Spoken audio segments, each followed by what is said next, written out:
اللہ کریم نے فرمایا قل هل يستوي الذين يعلمون والذين لا يعلمون، فرمایا محبوب فرما دیجئے کہ کیا عالم اور جاہل برابر ہو سکتے ہیں؟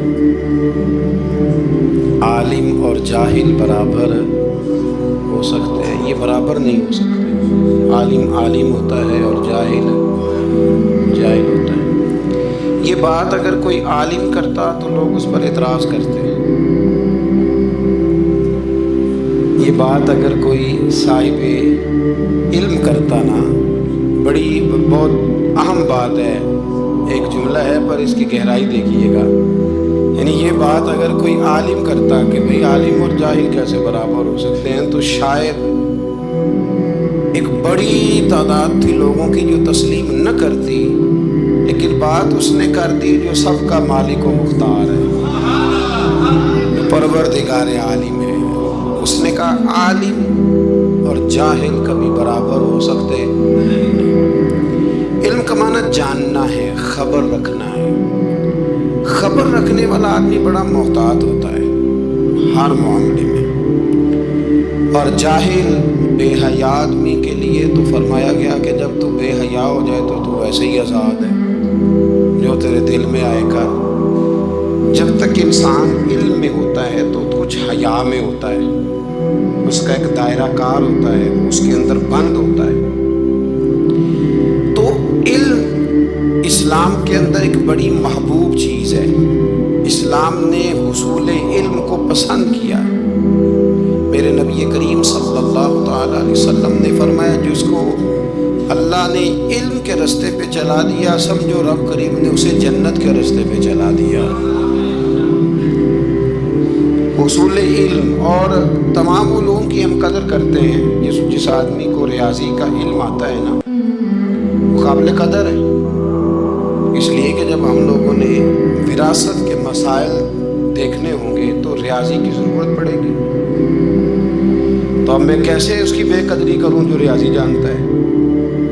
مجھے جب اللہ توفیق دے میں حج اور عمرے کے لیے جاؤں گا تو مجھے پائلٹ کے ساتھ جانا ہے، تو میں اب یہ دعویٰ کروں کہ دنیا میں صرف اس آدمی کی ضرورت ہے جو میں ہوں، تو یہ میرا دعویٰ غلط ہے، اس لیے کہ وہ اگر جانتا ہوگا جہاز کو اڑانا چلانا، میں اس کی قدر کروں گا تو میں اللہ کے گھر پہنچوں گا۔ تو کتنا بڑا اس کا میرے لیے اگر میں سمجھوں تو یہ اعزاز ہے کہ اس نے اس فن کو دیکھا، اس کو سیکھا، اور پھر اس کی برکت سے اللہ نے ہمیں بیت اللہ کی زیارت بھی نصیب کرائی اور روضہ رسول کا دیدار بھی عطا فرمایا۔ تو جہاں جو شخص جس معیار کا علم رکھتا ہے اور پھر اس کو مثبت استعمال کرتا ہے، اس کی قدر کرنی چاہیے۔ اور ہر آدمی کی اللہ کے محبوب علیہ السلام اس کے منصب کے لحاظ سے قدر کرتے تھے، ہر آدمی کی۔ جب حدیبیہ کے لیے سفیر کی ضرورت تھی تو کل صحابہ عادل تھے، پیارے تھے، پر حضور نے فرمایا یہ کام عثمان غنی بہتر کر سکتے ہیں۔ تو اور یہ میرے محبوب کے علم کا کمال ہے کہ حضور لوگوں کی روحوں میں جھانک کے دیکھ لیتے ہیں کہ کون بندہ کس قابل ہے۔ خیبر کی رات حضور نے کیا اعلان فرمایا؟ فرمایا جھنڈا سویرے اس کو دوں گا جو انشاءاللہ فتح کر کے آئے گا، جو فتح سویرے، تو بات تو رات حضور نے کر دی تھی کہ فتح ہو جائے گی، اور جھنڈا میں دے دوں گا، تو پھر فتح ہوئی کہ نہ ہوئی؟ تو یہ میرے رسول کریم علیہ السلام کو اللہ نے اعزاز دیا کہ ہر آدمی کی جہاں وہ جس صلاحیت کا مالک تھا اللہ کے رسول نے قدر فرمائی۔ دوستو، عزیزو، بزرگوں، یاد رکھیے گا کہ نبی کریم صلی اللہ علیہ وسلم نے ان سب سے بڑھ کر جس علم کو حضور لے کے آئے اور جس علم کی حضور نے فضیلت بیان کی اور جس علم کے حوالے سے میرے رسول کریم علیہ السلام نے اظہار فرمایا، وہ ہے قرآن و سنت کا علم۔ اس علم کو حضور نے بڑا پسند کیا۔ اور ایک بات یہاں سمجھ لے، کچھ علوم ایسے ہوتے ہیں جن کا مخصوص کسی شعبے سے تعلق ہوتا ہے، ایک مکینک ہے یا الیکٹریشین ہے تو وہ بجلی کے شعبے سے تعلق رکھتا ہے، لیکن اگر اس کو ہم یہ کہیں اس شعبے سے تعلق رکھنے والے شخص کو کہ آپ گاڑی بھی ٹھیک کر کے دیں تو یہ اس کے لیے ممکن نہیں ہے۔ گاڑی کا مکینک اور ہے اور الیکٹریشین ہے، یہ سمجھانے کے لیے بات عرض کر رہا ہوں۔ لیکن جو قرآن و سنت کا علم ہے یہ پتہ کیا ہے، یہ دین کے ہر شعبے کے ساتھ بات کرتا ہے، یعنی یہ وہ والا علم ہے جو ہمیں زندگی گزارنے کا طریقہ عطا کرتا ہے، جو ہمیں بتاتا ہے کہ باپ کی قدر کیا ہے اور سسر کی قدر کیا ہے، یہ بتاتا ہے کہ اماں کا مقام کیا ہے اور بیوی کا درجہ، یہ ہمہ پہلو علم ہے۔ یہ ہمیں بتاتا ہے کہ روزی کیسے کمانی ہے، معاملات زندگی کو کیسے چلانا ہے، ہم نے آگے کیسے بڑھنا ہے، تو یہ سارا ہمیں سکھاتا ہے۔ اس لیے اس علم کی فوقیت عقلاً بھی بہت زیادہ ہے، اور میرے نبی کریم علیہ السلام نے جو اس علم دین کو اور دین کے عالم کو درجہ دیا، اس کی جو عظمت اور جو اس کی فضیلت ہے اس کا الگ ایک مقام ہے۔ حضور صلی اللہ علیہ وسلم مسجد نبوی شریف میں تشریف لائے تو 2 مجلسیں تھیں، 2 مجالس تھیں۔ ایک مجلس میں لوگ بیٹھ کر ذکر کر رہے تھے، اللہ کا ذکر کر رہے تھے، عبادت کر رہے تھے، تلاوت کر رہے تھے، اور دوسری مجلس میں بیٹھ کر کے لوگ علم دین کی باتیں کر رہے تھے۔ پتہ نا آپ کو، ہمارے ہاں کچھ ایسے لوگ بھی پیدا ہوئے ہیں جو کہتے ہیں درویش اور ہوتے ہیں، مولوی اور ہوتے ہیں۔ میں نے کہا اس کا مطلب مولوی کون ہوتے ہیں؟ کہتے ہیں یہ جو عالم ہوتے ہیں دین کے۔ میں نے کہا درویش پھر جاہل کو کہتے ہوں گے، چونکہ اگر عالم، درویش کس کو کہتے ہیں؟ درویش اس عالم کو کہتے ہیں جو دین پر عمل کرے، یا وہ عمل کرتا ہے تو وہی درویش ہوتا ہے، وہی فقیر ہوتا ہے۔ اپنے علم پر عمل کرنے والا وہی درویش ہے، وہی فقیر ہے۔ تو حضور صلی اللہ علیہ وسلم تشریف لائے تو ایک مجلس علم حضور نے سجی ہوئی دیکھی، اور ایک مجلس ذکر میرے نبی کریم علیہ السلام نے سجی ہوئی دیکھی۔ ان دونوں مجالس کو نبی پاک نے دیکھا اور حضور بیچ میں کھڑے ہو گئے، کھڑے ہو کے فرمایا ذکر والے بھی خیر ہی کر رہے ہیں اور علم والے بھی خیر ہی کر رہے ہیں۔ اب حضور نے فیصلہ سنانا تھا، ہیں یہ بھی اچھے اور ہیں وہ بھی اچھے۔ اب فیصلہ میرے نبی پاک کا کیا ہے؟ حضور فرمانے لگے مجھے بھی اللہ نے استاد بنا کے بھیجا ہے، یہ لفظ کہے، اور میرے نبی پاک ان لوگوں میں بیٹھ گئے جو علم دین کی بات کر رہے تھے۔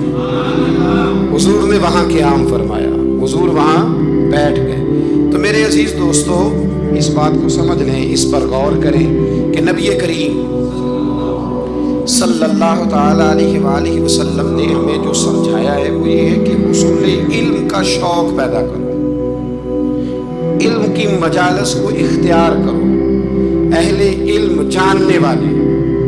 ہمارے ہاں لوگوں کے پاس بڑا محدود سا علم ہوتا ہے، لیکن وہ اپنے اس علم کی ترویج کرنا، ایک خاص بیماری ہے جس پر میں اشارہ کرنے لگا ہوں، اس کو سمجھیے گا۔ تھوڑا سا علم ہوتا ہے مختصر سا، ہم کیا کرتے ہیں، ہم اس علم کو دکھانا چاہتے ہیں، بتانا چاہتے ہیں، سنانا چاہتے ہیں، حالانکہ اتنا محدود علم ہے۔ ابھی آپ ٹھہر جائیں، ابھی آپ اس میں پختگی لائیں، ابھی آپ سیکھنے کے ماحول میں رہیں۔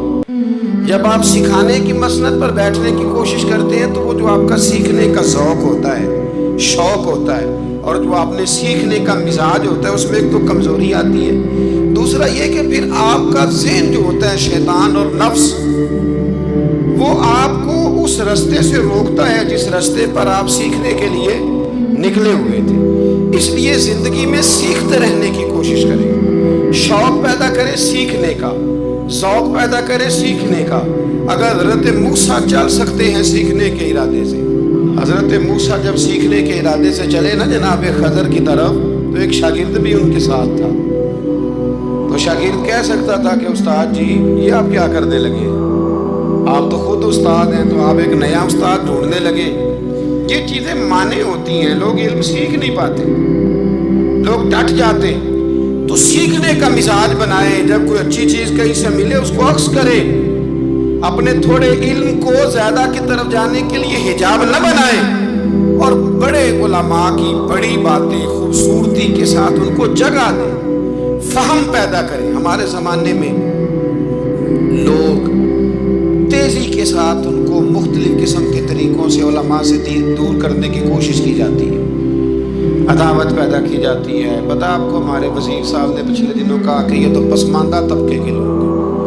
اس چیز کا تسلسل کیا جاتا ہے. پھر ڈھیروں لوگ ہوتے ہیں جو روز نئی نئی داستانیں بنا کے علماء سے لوگوں کو دور کرنے کی کوشش کرتے ہیں. بھائیو، علم کا ذوق پیدا کریں.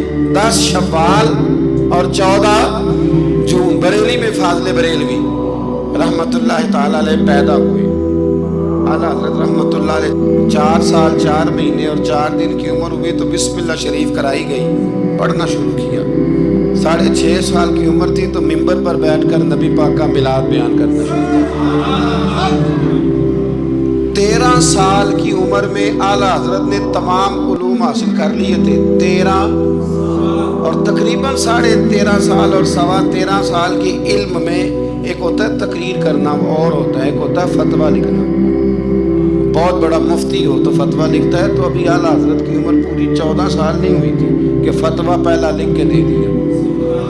آپ کے والد صاحب بہت بڑے مفتی تھے، زمانہ فتویٰ لیتا تھا. جب پہلا فتویٰ اعلیٰ حضرت نے دیا تو آپ کے ابا جی اسی دن اٹھے، فرمانے لگے بیٹے میں آج سے فارغ ہوں، فتویٰ تو ہی لکھا کرے. اور یہ پتہ ہے بات کیا ہے، لوگوں کو حسد پیدا ہو جاتا ہے. جس پہ کوئی خوبی ہو نا اس کی خوبی کا اعتراف کرنا چاہیے، جلنا نہیں چاہیے. لوگ جلتے ہیں، داستان سرائی کرتے ہیں، پروگرام بناتے ہیں. خوبی ہو تو خوبی کا اعتراف، ہم خوبی کا اعتراف نہیں کرتے، یہ ہمارا نقص ہے. اعلیٰ حضرت رحمۃ اللہ علیہ کو اللہ نے کمال دیا. اعلیٰ حضرت سے عمر میں بڑے تھے مولانا وسیع احمد صاحب اور محدث تھے بہت بڑے، پیلی بھیت میں رہتے تھے. ان کی اعلیٰ حضرت سے ملاقات ہوئی تو فرمانے لگے بھئی یہ معمولی بندہ نہیں، یہ مجدد ہے اپنے وقت کا. حالانکہ وہ محدث تھے، وہ اعلیٰ حضرت سے عمر میں بڑے تھے، انہوں نے مجدد کہا. پھر اعلیٰ حضرت نے لکھنا شروع کیا. 1000 کتاب لکھی فاضل بریلوی. اتنی پڑھی ہے ویسے ایسا کبھی 1000 جی. بچوں سے میں پوچھتا ہوں کئی دفعہ پیپر دے کے آتے ہیں تو میں کہتا ہوں کتابیں ساری پڑھی، کہتے نہیں اپ ٹو ڈیٹ تو تیاری کی تھی. استادوں نے کہا تھا یہ والے باب یاد کر لینا پیپروں میں آ جائے گی. یعنی پوری کتاب جو ہماری ہوتی ہے نا کورس کی اسکولوں میں بچے وہ بھی ساری پڑھتے، موٹی موٹی تیاری ہوتی ہے نا. یعنی کتاب پڑھنا بڑا مشکل کام ہے. ہمارے ایک بزرگ تھے تو وہ کہا کرتے تھے کتاب بڑی مہنگی ہو گئی، کتاب خریدنی بڑی مشکل ہے اور خرید کے پڑھنی اس سے مشکل ہے، پڑھ کے سمجھنی اس سے مشکل ہے. فرمایا کرتے تھے سمجھ کے عمل کرنا سب سے مشکل ہے. یہ کام ہی بڑا مشکل ہے پڑھنے پڑھانے کا.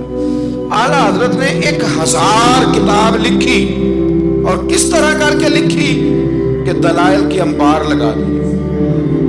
ایک حوالہ نہیں دیا. کئی ایسی جگہ ہیں جہاں اعلیٰ حضرت رحمت اللہ نے ایک بات کا 100 حوالہ پیش کیا. اتنا کمال اللہ نے عطا کیا. آپ حج کرنے گئے ہوئے تھے اور سب سے بڑا آپ کا موضوع ہے نبی پاک کی شان بیان کرنا، حضور کی عظمت پہ لکھنا بڑا موضوع ہے. اپنے اپنے موضوع ہوتے ہیں نا. کچھ لوگ فقہ آپ نے فقاہت پہ سب سے زیادہ کام کیا، لیکن جس موضوع پر آپ کا غلبہ رہا وہ رسول اللہ کی محبت کا موضوع ہے، اور نبی کریم کی محبت کا. اور لکھا تو پھر کمال ہی لکھا، پھر کمال لکھا اعلیٰ حضرت اور حد کر دی. مکہ شریف میں تھے، بخار بڑا زیادہ تھا اور آپ گئے ہوئے تھے حج عمرے کے ارادے سے. تیز بخار تھا تو کسی شخص نے پوچھا نبی پاک کو علم غیب ہے؟ 2 گھنٹے میں علم غیب پر اتنی موٹی کتاب درج فرما دی 2 گھنٹے میں، اور کوئی لائبریری نہیں، کوئی حوالہ نہیں. تو کسی نے کہا یہ کیا ہے؟ فرمانے لگے یہ میرے محبوب سے غلامی کا رشتہ ہے، یہ میرا حضور سے غلامی کا. تم پوچھتے جاؤ میں حضور کی شانیں بتاتا جاؤں گا، میں نبی پاک کے تذکرے کرتا جاؤں. اور پھر تعریفیں کس کس کی حضور کی اولاد کی اصحاب کی نبی پاک کے غلاموں کی ولیوں کی صوفیاء کی. علم بڑا تگڑا اللہ نے دیا. کسی نے پوچھا تیمم کس مٹی سے جائز ہے؟ تو مٹی کی 80 قسمیں بیان کر دی. مٹی کی 80 قسمیں. فرمانے لگے مٹی ایک جیسی نہیں ہوتی. ایک مٹی زمین پہ پڑی ہوتی ہے، کپڑے پہ پڑی ہوتی ہے. کپڑے کے جیسے نہیں ہوتے، ایک سوتی ہوتا ہے ایک ریشمی ہوتا ہے، ایک کے اندر مٹی جذب ہوتی ہے ایک میں جذب نہیں ہوتی، ایک سے دھونے سے جلدی نکل جاتی ہے ایک سے جلدی نہیں نکلتی۔ 80 قسمیں بتا کے فرمایا اس سے ہو جاتا ہے اس سے نہیں ہوتا، اس سے ہو جاتا ہے اس سے۔ اور جواب بڑے شاندار دیتے تھے۔ ایک بندے نے ایک دفعہ پوچھا جی فرد کا درجہ زیادہ کہ سنت کا؟ فرمانے لگے فرض کا۔ تو کہنے لگے پھر سیدھا منہ دھویا کریں، آپ وضو میں پہلے ہاتھ دھوتے ہیں پھر کلی کرتے ہیں پھر ناک میں پانی ڈالتے ہیں، تو منہ فرض تو منہ دھونا ہے پہلے، ہاتھ دھونا بھی وضو میں سنت ہے، ناک میں پانی ڈالنا بھی سنت ہے، کلی کرنا بھی۔ تو آپ نے تو پہلے 3 سنتیں ادا کی پھر وضو۔ فرمانے لگے ٹھیک تم نے کہا ہے، پر تم پتہ نہیں نا تمہیں کہ یہ میرے رسول اللہ کی سنت کی برکت کتنی ہے۔ شریعت حکم دیتی ہے کہ پانی معتدل ہونا چاہیے وضو کرنے کے لیے، نہ زیادہ ٹھنڈا ہو نہ زیادہ گرم ہو، زیادہ گرم ہو تو منہ جل جاتا ہے۔ اور شریعت حکم دیتی ہے کہ پانی بد ذائقہ نہیں ہونا چاہیے، اور حکم دیتی ہے کہ بدبو والا نہیں ہونا چاہیے۔ فرمایا اس لیے ہمارے نبی نے پہلے ہمیں 3 سنتیں دی کہ ٹوٹی کے نیچے نا ہاتھ کر کے دیکھ لو پانی زیادہ گرم تو نہیں، اور کہیں منہ نہ جلا لینا۔ اور پھر ہمارے نبی نے ہمیں سنت دے کے بتایا کہ منہ میں ڈال کے دیکھ لو بد ذائقہ تو نہیں، پھر کہا ناک میں ڈال کے دیکھ لو کہ اس سے بو تو نہیں آتی۔ فرمایا مصطفیٰ نے کہا میری 3 سنتیں ادا کر کے اب چہرے پہ پانی ڈالو گے تو فرض ادا کرنے کا مزہ آ جائے گا۔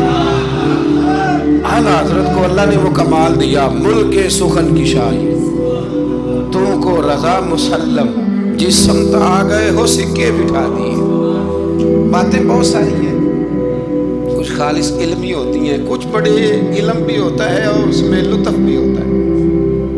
تو ایک لطف والی بات ہے آپ کو سناتا ہوں۔ علماء میں نا ایک مسئلے میں اختلاف ہے، خیر اب تو علماء میں مسئلے میں اختلاف ہو تو جاہل چھلانگ لگا کے اندر آ جاتے ہیں، کہتے تو ان کی پتہ تو پوچھو۔ علماء میں اکثر مسائل میں اختلاف رائے ہو جاتا تھا اور ہے آج بھی۔ امام شافعی اور امام مالک کا اختلاف کوئی نہیں تو کیا گالیاں دینی شروع کر دیں گے لوگ؟ اختلاف رائے علماء کے اندر ہو جاتا ہے۔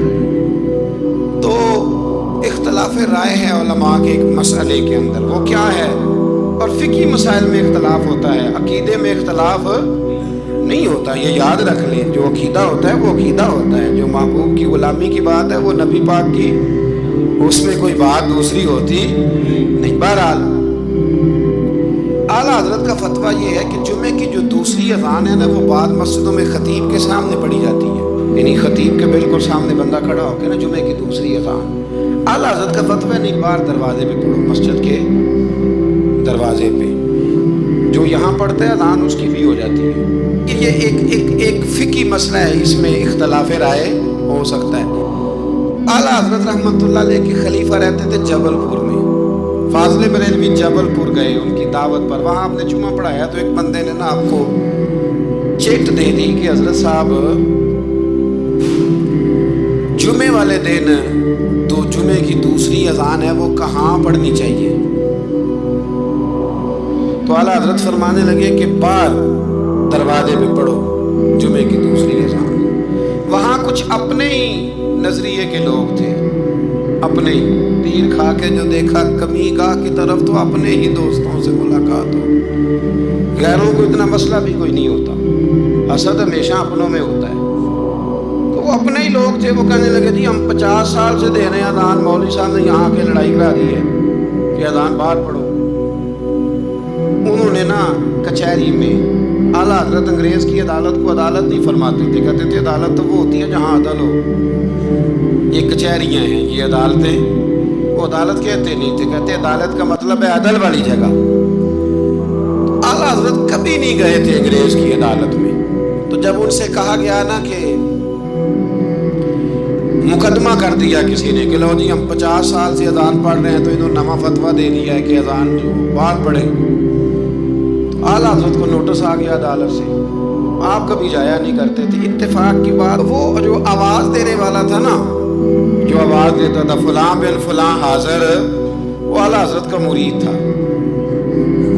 اعلیٰ حضرت اس کو ساری بات سمجھا دی کہ میری باری آئی تو تم نے کرنا کیا ہے، اس نے کہا جی ٹھیک ہے، مسئلہ طے ہو گیا۔ ہوا یہ کہ جب جج نے کہا نا مولانا احمد رضا ولد نقی علی خان حاضر ہو، ان کی باری آئی تو اردلی کو کہا جج نے، اس نے کیس سارا پہلے اسٹڈی کر لیا، مسلمان تھا جج بھی، اس نے پڑھ لیا کہ دو علماء کے درمیان اختلاف ہے، ایک کہتے ہیں کہ یہاں اذان پڑھنی چاہیے، دوسرے کہتے ہیں کہ اذان باہر پڑھنی چاہیے۔ تو وہ پتہ کیا کہتا ہے، اس کو سمجھایا ہوا تھا، جج کہنے لگا چلو جی یہ مسئلہ بھی نمٹاؤ۔ وہ مدعی پارٹی بھی آئی ہوئی تھی، اعلیٰ حضرت نہیں آئے تو وہ بڑے خوش تھے کہ وہ نہیں نہ آیا، تو ہم جج کو نا تھوڑا سا اس کو ہوا بھریں گے کہ دیکھا نا جی وہ تو آپ کو بھی کچھ نہیں سمجھتا، بات اور خراب ہو جائے گی۔ پر وَتُعِزُّ مَن تَشَاءُ تُذِلُّ مَن تَشَاءُ، یہ عزتیں ذلتیں یہ اللہ کے ہاتھ میں، یہ رب کریم کے ہاتھ میں۔ تو انہوں نے نا پوری تیاری، نہیں نہ آیا دیکھنا اور کریں گے۔ اب وہ اردلی کو جب کہا نا اس آواز دینے والے کو، جج صاحب نے کہ بلاؤ اس کو، اعلیٰ حضرت نے، اس نے پتہ کیا کیا، آواز تو باہر دینی ہوتی ہے نا، وہ جج کے سامنے کرسی کے سامنے کھڑے ہو کے نا کانوں میں انگلیاں لے کے کہنے لگا احمد رضا ولد نقی علی خان حاضر ہو، اور جج کہنے لگا پاگل ہو گیا، باہر جا کے کہنے لگے جی یہی تو میرے پیر کہتے ہیں، یہی تو وہ فرماتے ہیں، یہی تو وہ فکرہ ادا کرتے، ملک سخن کی شاہی تم کو رضا مسلم، جس سمت آ گئے وہ سکے ہی بٹھا دیے۔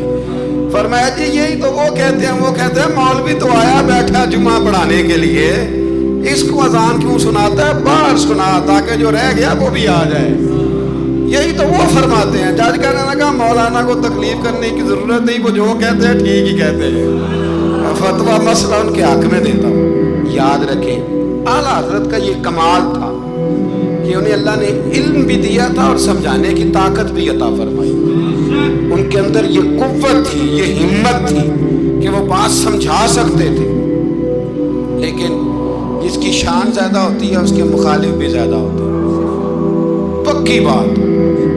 اعلیٰ حضرت نے ایک شعر لکھا ہے، غوث پاک سے فریاد کرتے ہیں عدو بدین اور مذہب والے حاسد، کہتے ہیں اے غوث پاک وہ جو میرے بیگانے ہیں نا وہ تو ویسے ہی بد دین ہیں، اور جو میرے اپنے ہیں وہ مجھ سے حسد کرتے ہیں، تو ہی تنہا میرا زور بازو ہے یا غوث، کہتے ہیں تو ہی میرا زور بازو ہے، بیگانے ویسے بد دین ہیں اور اپنے تو ہی ہے جو تنہا میرا زور بازو ہے۔ تو حاسدین بڑے اندر پیدا ہو گئے باہر، تو ساری زندگی فاضل بریلوی نے مقابلہ کیا۔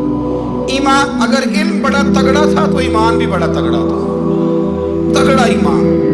آپ یقین کریں ایمان بندے کا مضبوط ہونا تو دنیا کے ہر میدان میں وہ کامیاب ہوتا ہے، اور اگر ایمانوں میں کمزوری ہو، کچی کچی باتیں کرنا، ٹھیک ہے چلتے ہیں کرتے ہیں، یہ بھی صحیح ہوگا وہ بھی صحیح ہوگا، سوال ہی نہیں پیدا ہوتا۔ تگڑی نبی کریم علیہ السلام نے ایک حدیث حضور نے بیان فرمایا، کسی مصیبت زدہ کو، کسی بیمار کو دیکھو تو ایک دعا پڑھ لیا کرو، تم کبھی اس مصیبت میں مبتلا نہیں ہوگے۔ وہ دعا کیا ہے؟ الحمدللہ الذی مما ابتلاک بہ وفضلنی علی کثیر ممن خلق تفضیلا۔ یہ دعا پڑھ لو بیمار کو دیکھ کر، یہ دعائیں یاد کیا کریں، یہ پڑھ لو تو جس مصیبت میں دیکھ کے کسی کو پڑھو گے اللہ تمہیں کبھی اس میں مبتلا نہیں کرے گا۔ بریلی شریف کے دائیں بائیں ہندوستان میں نا ایک مرض اکثر پھیلا کرتا تھا، اس کو طاعون کا مرض کہتے ہیں، طاعون کا مرض۔ وہ نا گلٹیاں نکلتی ہیں انسان کے وجود پر، تو اتنا سخت ہوتا تھا کہ لوگ مر جاتے تھے، اللہ تعالیٰ معاف کرے۔ بعض لوگ کہتے ہیں یہ ٹیومر ہوتا ہے نا کینسر کی گلٹیاں، یہ بھی شاید اسی کا تسلسل ہے، اور اس زمانے میں شاید اس کا نام لوگوں نے یہ رکھ دیا۔ بڑا سخت مرض تھا، تو اعلیٰ حضرت کے سامنے 2-3 مریض آئے تو آپ نے یہ دعا پڑھ لی۔ ایک دعوت کسی نے اعلیٰ حضرت کی پکائی، تو آپ کو نا چونکہ معدے میں بڑی تکلیف تھی، آپ کو پتہ ہے معدے میں گرمی بہت زیادہ ہو تو منہ پک جاتا ہے، تو طبیب کہا کرتے تھے کہ منہ کے چھالے بہت تیزابیت ہو، کوئی ایسی چیز کھا لیں تو اس سے نا۔ آپ ایک دعوت پہ گئے تو میزبان نے نا گائے کے گوشت کے کباب بنائے ہوئے تھے، 7 پوڑیاں تھیں، اب اعلیٰ حضرت کے لیے طبیب نے سخت منع کیا تھا، اگر آپ کھائیں گے فوراً آپ کے معدے میں شدید قسم کا یہ تیزابیت کر دے گی، السر کا مسئلہ بن جائے گا، منہ آپ کا چھالوں سے اور پھنسیوں سے گلٹیوں سے بھر جائے گا۔ اب جب وہاں پہنچے تو اس نے یہ پکا کے رکھا تھا۔ اب یہ جو دیندار لوگ ہوتے ہیں نا، ان بیچاروں کے بڑے مسئلے ہوتے ہیں،